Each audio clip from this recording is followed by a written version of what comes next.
Hey everybody, welcome back.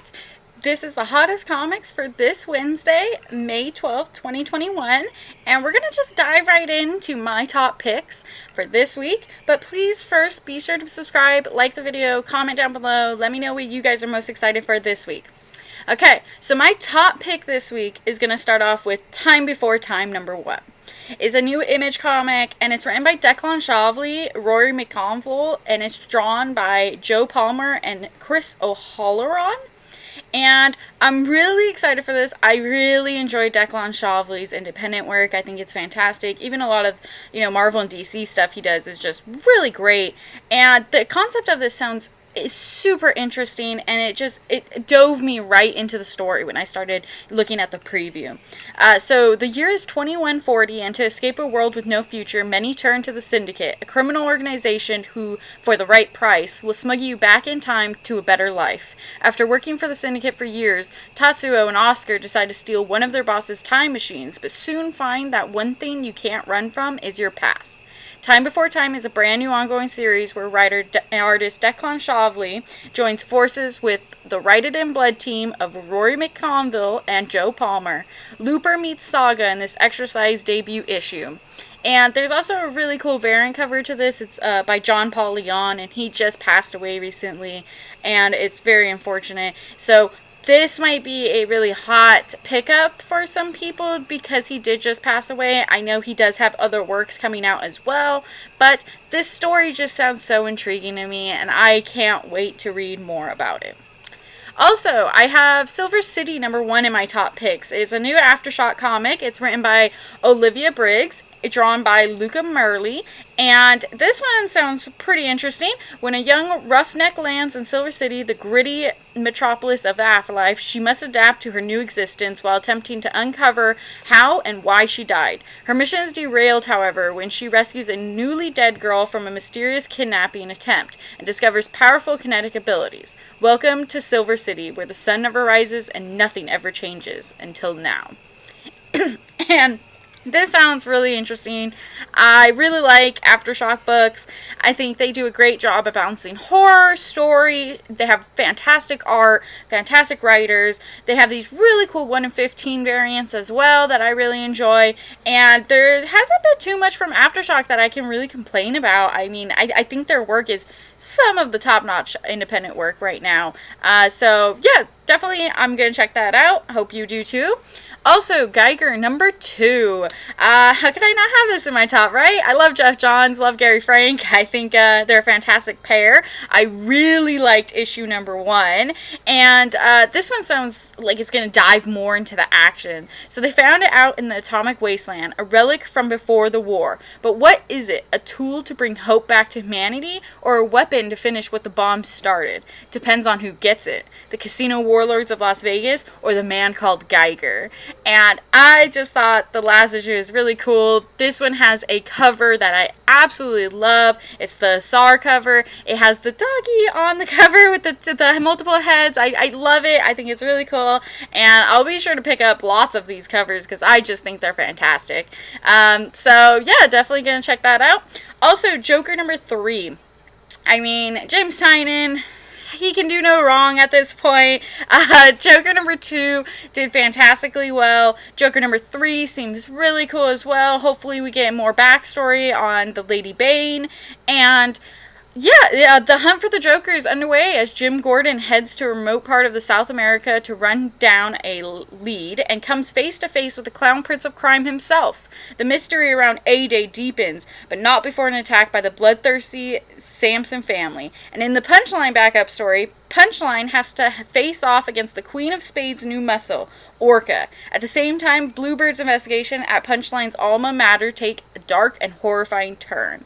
I'm not too big on the Punchline at the back. I do really like the art and things like that, but I think it could be a little bit more. But I do love the Joker parts, and I love the Jim Gordon parts. Those are some of my favorite parts in the story. So I'm very excited to check those out. Now time for our series shoutouts. These are not necessarily ones I think are going to be the hottest sellers this week, but I do think you should keep your eye out for them because personally, they're usually some of my favorites that I am looking forward to. We're going to start off with Ice Cream Man number 24. And W. Maxwell Prince and Martin Morazzo's, they do a great job together. I really like Ice Cream Man. The thing I like most about Ice Cream Man, though, is that they take certain aspects of our lives, either in the past, current, future, and they make it their own, and they make it super unique. So in this one, it's all about telethons, and telethons were like a huge deal back in the day. They would have celebrities there waiting to answer phone calls from just regular everyday people so that they could collect money. And this one is going to be so funny. They're going to be up all night trying to raise $3.99 to save this guy's life. And I think that's hilarious because the comic itself costs $3.99. And I just think it has this weird dark humor to it, which I really enjoy, but it also keeps unraveling this super mysterious story, and it just, honestly, some of the issues, they just keep getting better and better. I mean, every time I think it's gonna dull out, it comes out with a brand new one, and it's just more intriguing, more intriguing. I absolutely love it. Also, Magic the Gathering number 2. Jed McKay and Iguara did a great job at number 1. It's time for a new era of Magic, and it continues right here. So with their homes rocked by an attack and Jace's Berlin's life hanging in balance, Planeswalker Kaya, Ral, and Varskus must discover who is behind it all. But as they begin to suspect one of Ravnica's biggest guilds is behind the attack, it becomes clear their enemy may be plotting something even more destructive.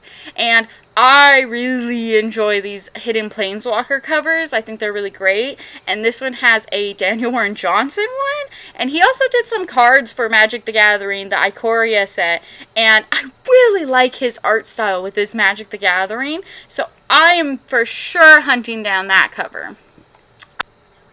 Another one coming out this week, You Promised Me Darkness, number 2. And I'm very excited that this one's getting a bunch of steam because I love it when small independent companies finally get their stride. And the fact that Behemoth has really found a comic that gets people into independent comics that wouldn't normally get independent comics, I think is fantastic. And I'm very happy for it. So this synopsis, Yuko and Sebastian, 2 siblings with special abilities, are constantly running from an evil being known as the Anti-Everything, who won't stop until he feasts on them. A peculiar Pythoness has predicted that this very encounter could trigger the end of the world, but Yuko and Sebastian won't be alone in their battle, as a mysterious group will soon arrive to aid. And I think it's really cool that this story's in black and white, keeps it dark, mysterious, creepy. It's very Resident Evil vibes, which, that game just came out, so I'm kind of thinking that in my head. But it's very interesting, and like I said, I'm very excited when small independent companies are able to pick up that steam and get those people really encouraged to read independent comics. Also, Spider-Man Spider Shadow number 2 comes out. This Chip Zdarsky book is on fire. Number 1 did super great. I really enjoyed the ending. It really got my blood pumping. And so I'm excited to see where he takes things in this one. Spider-Man's vicious new approach to crime has every villain on high alert. No one is safe as Peter succumbs further to his new dark powers. Wilson Fisk wants to put an end to this deadly new Spidey once and for all, but who is really the one coordinating this takedown attempt? And with Peter haunted more by his past each day, will someone be able to save him from his own mind? And how perfect did this comic come out this week when Venom number 2 trailer dropped just today, early this morning. And I mean, it's gonna be great. I love how things coordinate like that because I know people are gonna go see that trailer.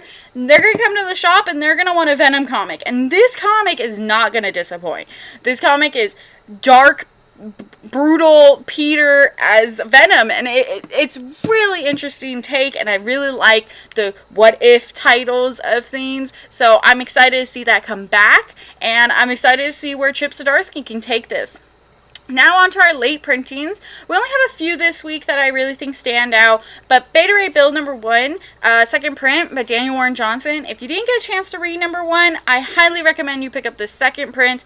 I thought it was a great comic, and I am so excited to see where the rest of it goes.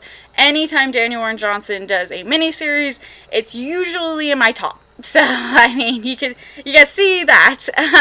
Department Truth number 1, 5th printing. This is my number 1 comic of the year, and they're totally making a TV show or movie. And if you don't have a copy of Department of Truth number 1, pick it up.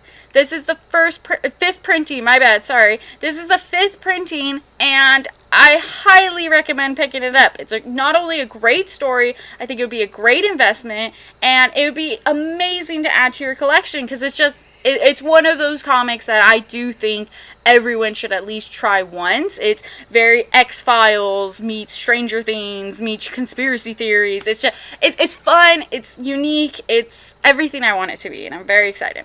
Also, Home #1 second print. This one was kind of a sleeper to most people, so if you really didn't get a chance to read #1, then you have your opportunity this week for the second print.